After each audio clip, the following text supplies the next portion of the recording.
Any good manufacturing process relies on consistency and process control.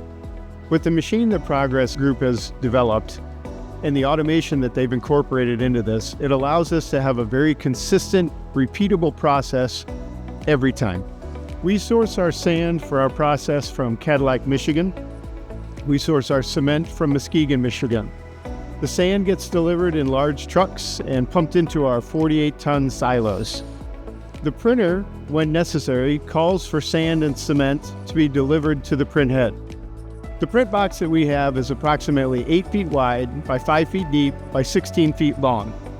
At the start of the print, the floor is all the way to the top of the print box. The print head will lay down a layer of sand, 2.8 millimeters in depth, and follow it with a layer of cement.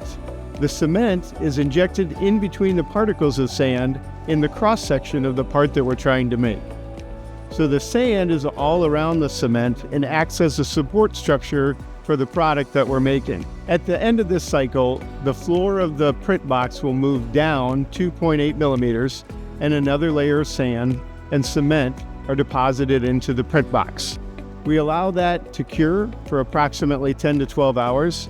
At the end of that time, we're ready to unload.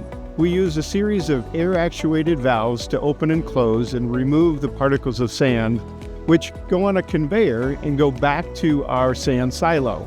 This allows us to capture almost all the sand that is not used to make the parts. Once out of the print box, we move the parts to our post-processing area, where we can pressure wash, sand, grind, whatever the end product requires.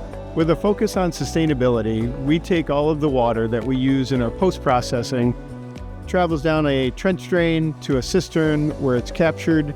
Once the pH has reached an acceptable level and all the particles are removed, the water is returned to the city. All of our designs start as a 3D model. Without requiring any forms or molds, these 3D models can be directly loaded into the software, which is used to program the machine. Once a product is loaded into the job, it can be pulled out of the printer 24 hours later.